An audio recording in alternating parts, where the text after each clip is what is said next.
ಅಮ್ಮರ್ಗೆ ಇಷ್ಟೊಂದು ಸಂಕೋಚನ? ಅಲ್ಲ, ಎಲ್ಲ ಒಂದೇ ಮನೆಯವರು ಅಂತ ಆದ್ಮೇಲೆ ಸಂಕೋಚ ಯಾತಕ್ಕೆ? ರಚನಾ, ನಿನ್ ಗಂಡ ನಮ್ಮನೇಲಿ ಮಾತ್ರ ಹೀಗ ಅಥವಾ ಎಲ್ಲಿ ಹೋದ್ರು ಹೀಗೇನಾ? ಅಯ್ಯೋ, ಅವ್ನ್ ಈ ತರ ಇಲ್ವೇ ಇಲ್ಲ ಅಮ್ಮ. ಹಾಗ್ ನೋಡಕ್ ಹೋದ್ರೆ ಅವ್ನ್ ಇಷ್ಟ ದಿವಸ ಓಡ್ಸಿದ ಗಾಡಿ ಅವಂದಲ್ವಲ್ಲ.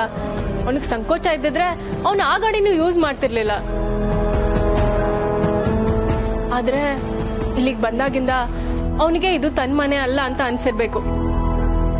ಸೋಫದ ಮೇಲೆ ಕೂಡ ಆರಾಮಾಗಿ ಕೂತ್ಕೊಳ್ಳಲ್ಲ, ಮುಳ್ ಮೇಲೆ ಕೂತಂಗ್ ಆಡ್ತಾನೆ. ಅಲ್ಲ ರಚನಾ, ಈಗ ನಾವೆಲ್ಲ ಒಂದೇ ಮನೇಲಿದ್ದೀವಿ. ಈಗ ಯಾರ ಮಧ್ಯೆನೂ ಮನಸ್ತಾಪ ಇಲ್ಲ. ಈಗ ಅವನು ಗುಂಪಿಗೆ ಸೇರ್ದೇ ಇರೋ ಪದ ತರ ಇದ್ರೆ ಏನ್ ಚಂದ? ಅಲ್ಲ, ಮೇ ಬಿ ಅಮರ್ಗೆ ನಿನ್ ಬಗ್ಗೆ ಇನ್ನೂ ಭಯ ಇರಬೇಕು. ರಮೇಶ್, ನಾನೇನ್ ಹುಲಿನ ಸಿಂಹನ ಭಯ ಪಡೋದಿಕ್ಕೆ? ಅದಕ್ಕಿಂತ ಭಯಂಕರ ಏನು? ಏನಿಲ್ಲ, ಅಂದ್ರೆ ನೀನು ಅವನ್ನ ಅಳಿಯ ಅಂತ ಒಪ್ಕೊಂಡು ಇನ್ನೂ ತುಂಬಾ ದಿನ ಆಗಿಲ್ವಲ್ಲ, ಅವನ ಮನಸ್ಥಿತಿ ಪಾಪ ಇನ್ನೂ ಹಾಗೆ ಇದೆಯೇನೋ.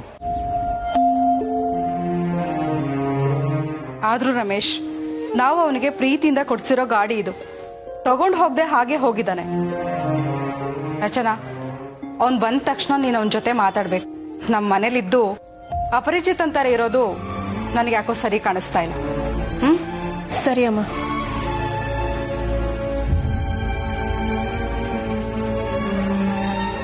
ರಚು,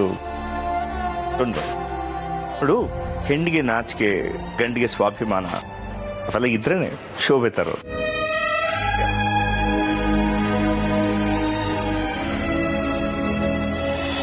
ಹಾ, ಇವತ್ತು ಮೀಟ್ ಮಾಡ್ತೀನಿ. ಹಾ, ಡೀಲ್ ಬಗ್ಗೆ ಎಲ್ಲ ಎಕ್ಸ್ಪ್ಲೇನ್ ಮಾಡ್ತೀನಿ.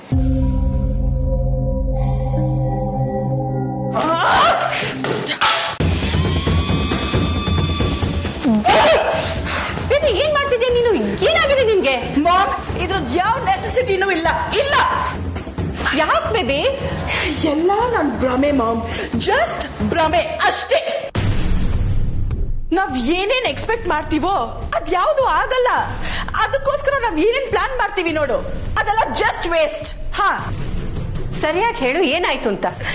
ನೀವ್ ಎಷ್ಟೆಲ್ಲ ತಲೆ ಓಡಿಸಿ ನನ್ನ ಎಕ್ಸಾಮ್ಸ್ ನ ಕಲ್ಪನಾ ಬರೆಯೋ ಹಾಗೆ ಮಾಡಿದ್ರಲ್ಲ, ಅದೆಲ್ಲ ವೇಸ್ಟ್ ಮಾಮ್. ಎಲ್ಲ ಫ್ಲಾಪ್ ಆಯ್ತು. ಏನಾಯ್ತು? ಎಲ್ಲ ಕೆಸರಿನ ಕಮಲಿಯಿಂದಾನೆ ಮಾಮ್. ಎಕ್ಸಾಮ್ಸ್ ಎಲ್ಲ ಸೂಪರ್ ಆಗುತ್ತೆ ಅಂತ ನಾನ್ ಕಂಡಿದ್ ಕನ್ಸು ನೀರಲ್ಲಿ ಹೋಮ ಆಗೋಯ್ತು ಮಾಮ್. ಅಂದ್ರೆ ಆ ಕಮಲಿ ಕಲ್ಪನಾನ ಎಕ್ಸಾಮ್ ಬರೆಯಕ್ ಬಿಟ್ಟಿಲ್ಲ ಮಾಮ್. ಅದ್ರ ಬದಲು ಅವಳೇ ಎಕ್ಸಾಮ್ ಬರದ್ಲು.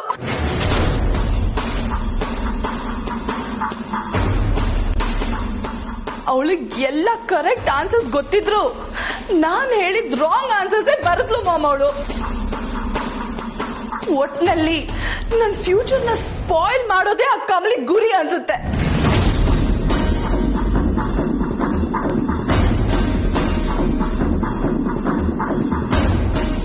ಏನ್ ಮಾಮ್ ನೀವು? ನಿಮ್ ಮಗಳು ಹೊಟ್ಟೆ ಹೊರ್ಕೊಂಡು ಸಾಯ್ತಾ ಇದ್ದಾಳೆ, ಬಟ್ ನೀವು ಆ ಕಮಲಿನ ಡಿಸ್ಟ್ರಾಯ್ ಮಾಡೋದು ಹೆಂಗೆ ಅಂತ ಹೇಳ್ತಾ ಇಲ್ಲ, ರಿಯಾಕ್ಟ್ ಮಾಡ್ತಾ ಇಲ್ಲ. ಪ್ಲೀಸ್ ಮಾಮ್, ಏನಾದ್ರೂ ಪ್ಲಾನ್ ಮಾಡಿ ಆ ಕಮಲಿಗೆ ಏನಾದ್ರೂ ಮಾಡಿ ಮಾಮ್. ನಾನು ಇದನ್ನ ಎಕ್ಸ್ಪೆಕ್ಟ್ ಮಾಡಿದ್ದೆ.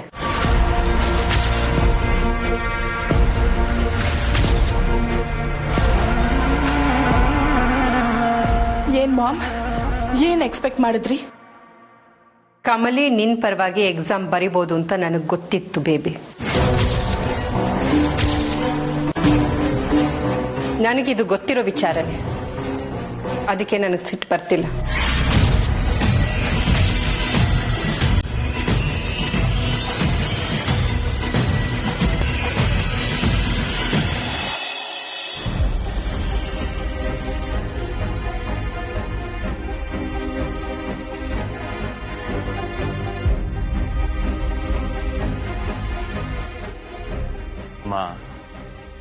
ಅಮರ್ಗೆ ನಮ್ಮ ಮನೆಗೆ ಅಡ್ಜಸ್ಟ್ ಆಗೋದಕ್ಕೆ ಸ್ವಲ್ಪ ಟೈಮ್ ಬೇಕಿದೆ ಅನ್ಸುತ್ತೆ. ಅಮರಣ್ಣ ಬಂದ ತಕ್ಷಣ ನಾನು ಅವನ ತಾವ ಮಾತಾಡ್ತೀನಿ. ಯಾರೂ ಮಾತಾಡೋದು ಬೇಡ, ಅವನ್ ಬರ್ಲಿ, ನಾನೇ ಮಾತಾಡ್ತೀನಿ.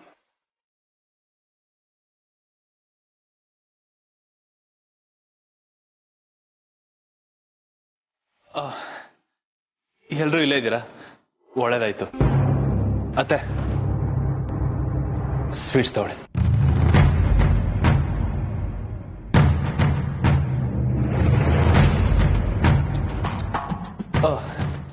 ಸ್ವೀಟ್ಸ್ ಯಾಕೆ ಅಂತನಾ ಹೇಳ್ತೀನಿ ತಗೊಳ್ಳಿ.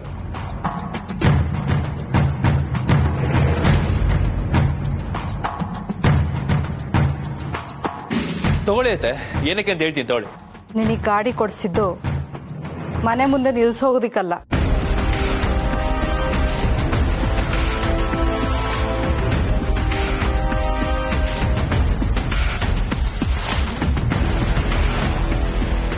ಆಗ್ಲೇ ನೀನ್ ಏನ್ ಹೇಳ್ದೆ, ನಮ್ಮನ್ನೆಲ್ಲ ನಿಮ್ಮೋರು ಅಂತ ಅನ್ಕೊಂಡಿದೀನಿ ಅಂತ. ನಾವ್ ಕೊಡ್ಸಿದ ಬೈಕನ್ನ ನೀನ್ ತಗೊಂಡೇ ಹೋಗಿಲ್ಲ. ಹಾಗಿದ್ಮೇಲೆ ಇದ್ರ ಅರ್ಥ ಏನು? ನಮ್ಮನ್ನೆಲ್ಲ ಹೊರಗಿನವರು ಅಂತ ಅನ್ಕೊಂಡಿದ್ಯಾ? ಅದಕ್ಕೆ ನಾವ್ ಕೊಡ್ಸಿದ್ ಏನು ಬಳಸಲ್ಲ ಅಂತ ಅರ್ಥ ತಾನೆ?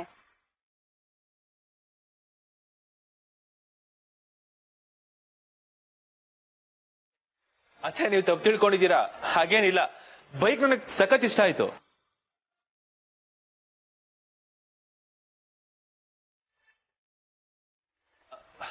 ಒಂದ್ ನಿಮಿಷ ಆತ, ಮರ್ತಿದ್ದೆ. ತಗೊಳ್ಳಿ ಅತ್ತೆ.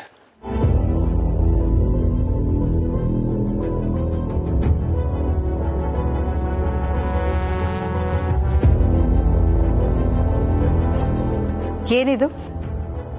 ಅದು ನನ್ನ ಸಂಬಳ ಆತೆ.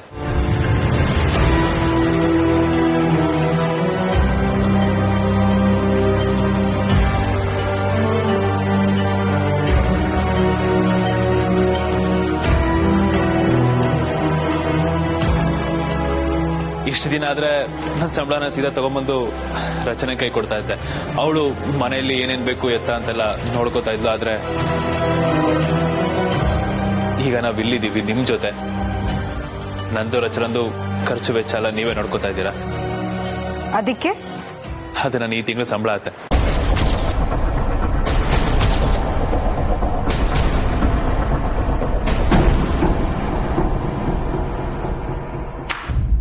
ಏನ್ ಅನ್ಕೊಂಡಿದ್ಯಾ ನೀನು?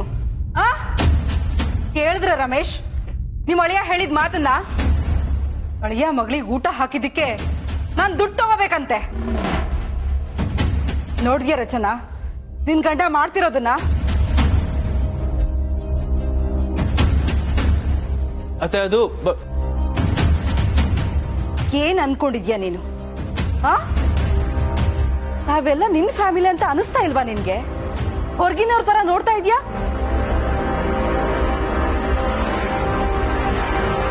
ಅಮರ್, ಯಾಕಪ್ಪ? ನಾನು ನಿನ್ನ ಅಳಿಯ ಅಂತ ಒಪ್ಕೊಂಡ್ ಆಯ್ತಲ್ಲ, ಮತ್ತು ಯಾಕೆ ಹೀಗೆ ಮಾಡ್ತಿದ್ಯಾ? ಆ ಥರ ಎಲ್ಲ ಏನೂ ಇಲ್ಲ. ಇಲ್ಲ ಅಮರ್, ನೀನ್ ಹಾಗೆ ಬಿಹೇವ್ ಮಾಡ್ತಿರೋದು. ಇದು ನಿಮ್ಮನೆ ಅಲ್ಲ, ನಾವೆಲ್ಲ ನಿಮ್ ಮನೆಯವ್ರಲ್ಲ ಅನ್ನೋ ತರ ಬಿಹೇವ್ ಮಾಡ್ತಿದ್ಯಾ. ದಯವಿಟ್ಟು ಅಮ್ಮ ಇವತ್ತು ಅಷ್ಟೆಲ್ಲ ಹೇಳಿದ್ಮೇಲೂ ನೀನ್ ಬದಲಾಗಿರ್ತೀಯ ಅನ್ಕೊಂಡಿದ್ದೆ, ಆದ್ರೆ ನೀನ್ ಬದಲಾಗಿಲ್ಲ. ಇಲ್ಲ, ನೀವು ತಪ್ಪು ತಿಳ್ಕೊತಾ ಇದ್ದೀರಾ. ನಾನು ಈ ಮನೆಯವನು ಅಂತ ಅನ್ಕೊಂಡಿಲ್ಲ ಅಂದಿದ್ರೆ ನಾನು ಇಲ್ಲಿ ಇರ್ತಾನೆ ಇರ್ಲಿಲ್ಲ.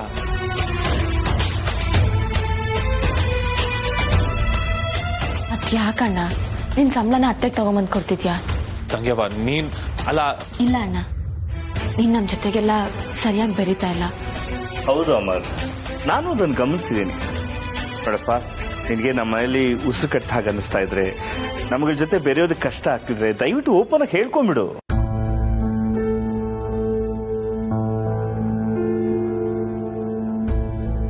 ಹೇಳೋದಕ್ಕೆ ಏನ್ ಉಳಿದಿದೆ ರಮೇಶ್? ಬೈಕ್ನ ತಗೊಂಡ್ ಹೋಗದೆ ಇರೋದು, ಸಂಬಳನ ನನ್ ಕೈಗೆ ತಂದು ಕೊಟ್ಟಿರೋದು, ಇದ್ರಲ್ಲೇ ಅರ್ಥ ಆಗತ್ತೆ ಅವನ್ ಮನ್ಸಲ್ಲಿ ಏನಿದೆ ಅಂತ.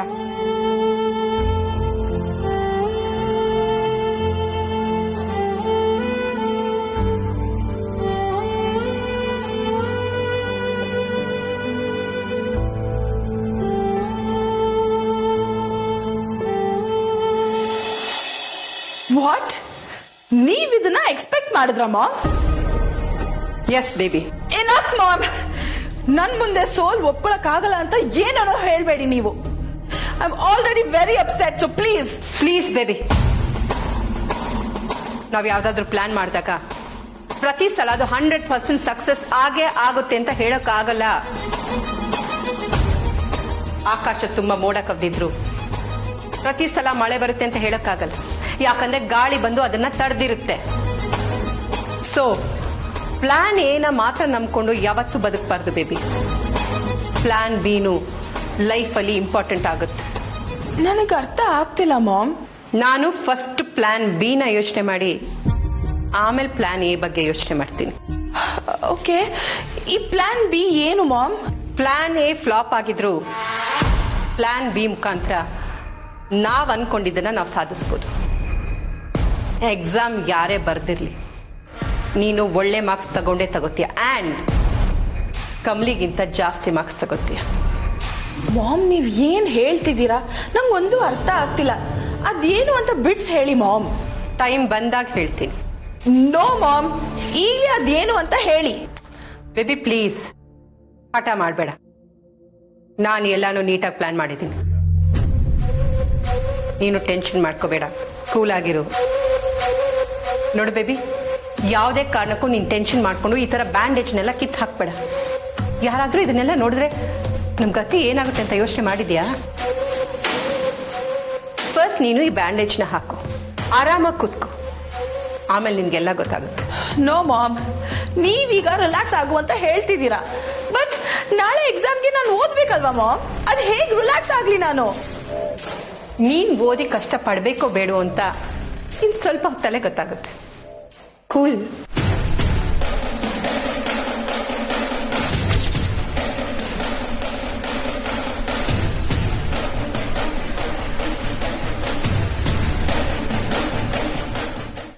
ದಯವಿಟ್ಟು ನನಗೂ ಮಾತಾಡಕ್ ಅವಕಾಶ ಕೊಡಿ. ಏನ್ ಮಾತಾಡ್ಬೇಕೋ ನೀನು? ನಮ್ಮ ಮನೆಯವರೆಲ್ಲ ನಿಂಗೆ ಇಷ್ಟು ಪ್ರೀತಿ ತೋರಿಸ್ತಿದ್ರು, ನೀನ್ ಹೊರಗಿನ ಒಂಥರ ನಡ್ಕೊಳ್ಳೋದಕ್ಕೆ ಏನ್ ಕಾರಣ?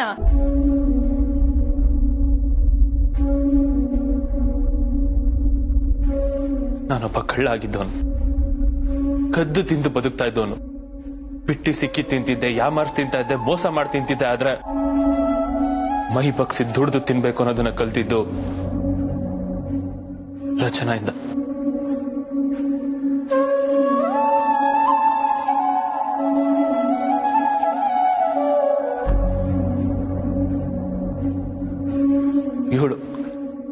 ಇವಳು ಯಾವಾಗ ನನ್ನ ಲೈಫಿಗೆ ಬಂದ್ಲೋ ನನ್ನ ವ್ಯಕ್ತಿತ್ವನೇ ಬದಲಾಗೋಯ್ತು. ಕಳ್ತನನೇ ಜೀವನ ಅನ್ಕೊಂಡಿದ್ದೆ ನಾನು. ಅಂತವನು ಇವತ್ತು ದಿನಕ್ಕೆ 3-4 ತರದ ಕೆಲಸ ಮಾಡಿ ನ್ಯಾಯವಾಗಿ ದುಡಿದು ಬದುಕ್ತಾ ಇದ್ದೀನಿ ಅಂದ್ರೆ ಅದಕ್ಕೆ ಕಾರಣ ನಿಮ್ಮ ಮಗಳು.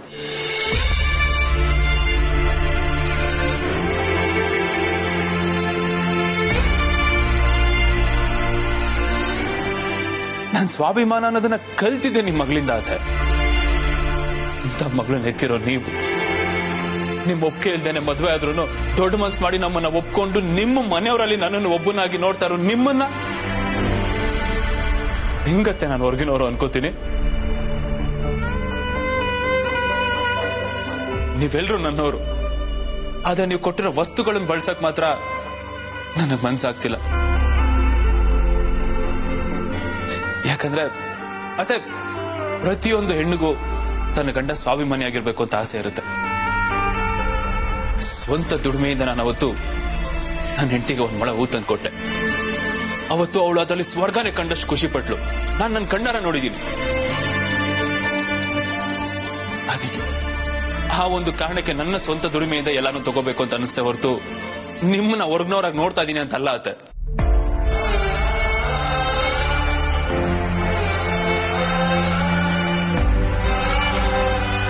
ನೀವೇ ಹೇಳಿ ಅತ್ತೆ, ನನ್ನ ಹೆಂಡತಿಗೆ ನಾನು ದುಡ್ಡು ತಂದು ಹಾಕ್ಲಿಲ್ಲ ಅಂದ್ರೆ ಅವಳು ಗಂಡಾಗಿ ಏನ್ ಪ್ರಯೋಜನ?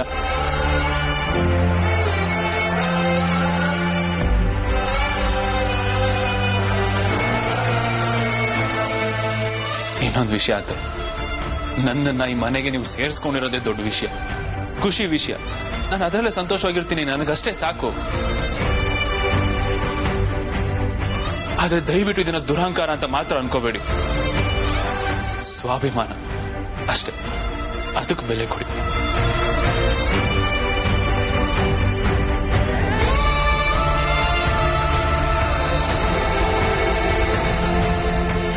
ಇವತ್ತು ನಾನು ಸಂಬಳ ತಂದ್ಕೊಟ್ಟಿದ್ದಕ್ಕೆ ನಿಮಗೆ ನೋವಾಗಿರ್ಬೋದು, ಆದ್ರೆ ನೋವು ಕೊಡೋ ಅಂತ ಉದ್ದೇಶ ನಂದಾಗಿರ್ಲಿಲ್ಲ. ಈಗ ಬಾವಾಜಿನ ಅವ್ರು ದುಡ್ಡಿದ ದುಡ್ಡನ್ನ ತಂದು ನಿಮ್ ಕೈ ಕೊಟ್ರೆ ನೀವು ಬೇಜಾರು ಮಾಡ್ಕೋತೀರಾ ಅಂತ? ಇಲ್ಲ ತಾನೆ, ಮಗನು ಅಳಿನು ನೀವು ಬೇರೆ ಬೇರೆ ಅಂತ ನೋಡಲ್ಲ ತಾನೆ?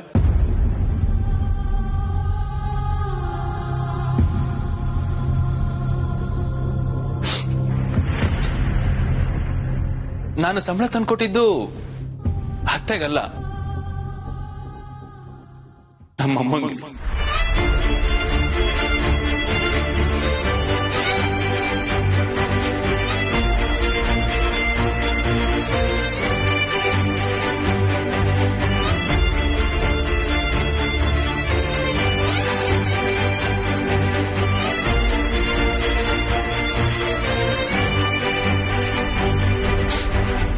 ನೀವು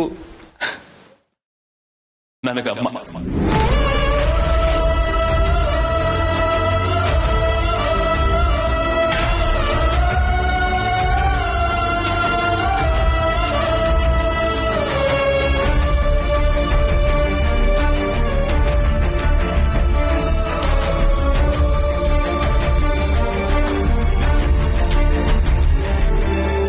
ಅಮರ್,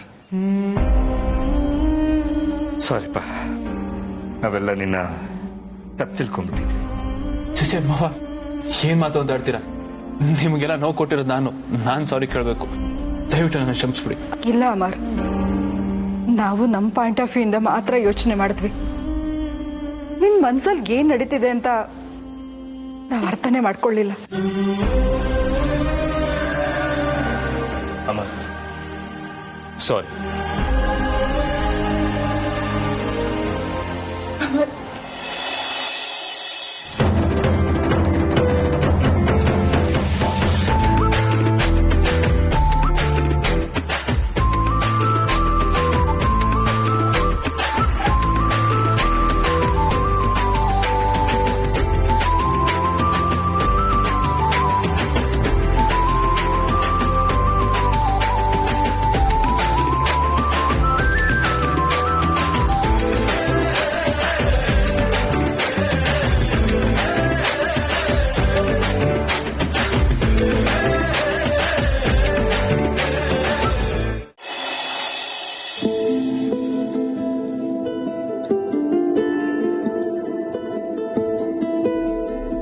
ಏನ್ ಸರಿ ಯೋಚನೆ ಮಾಡ್ತಿದ್ದೀರಾ?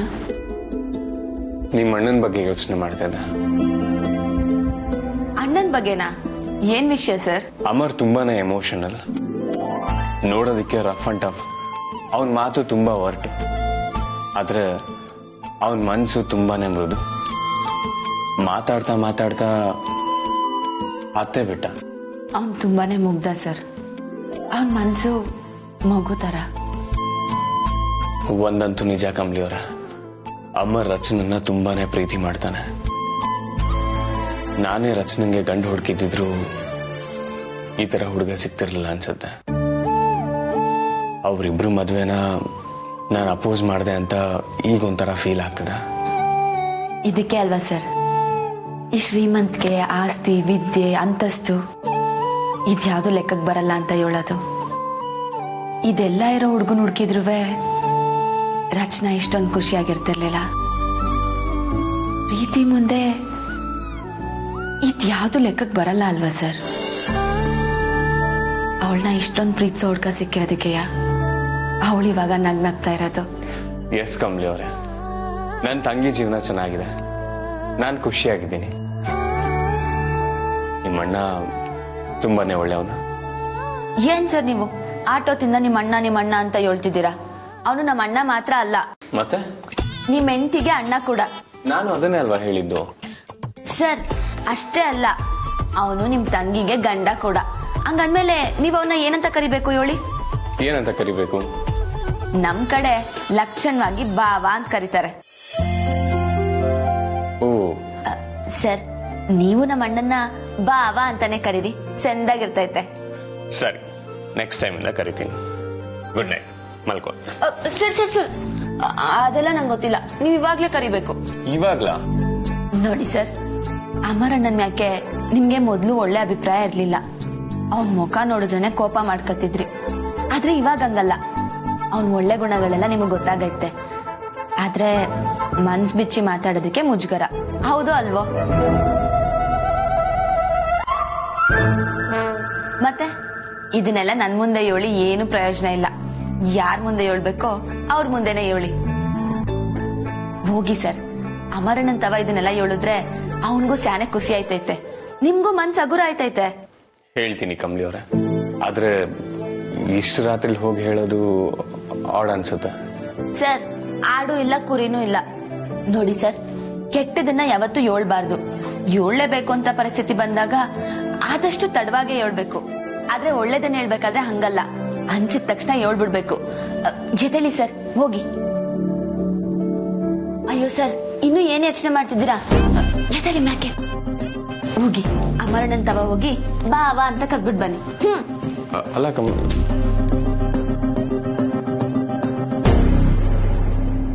ಬೇಡ ಅನ್ಸುತ್ತೆ ಕಮಲಿ ಅವರೇ. ಪಾಪ ಅವ್ರು ಮಲಗಿರ್ತಾರೆ, ನಾನು ಯಾಕೆ ಸುಮ್ಮನೆ ಡಿಸ್ಟರ್ಬ್ ಮಾಡೋದು? ಅಯ್ಯೋ ಸರ್, ಅಮರಣ್ಣ ಇಷ್ಟು ಬೇಗ ಮನೆ ಕಳಕಿಲ್ಲ. ನೀವ್ ಹೋಗಿ ಹೋಗಿ ಸರ್. You sure? ಹೋಗಿ.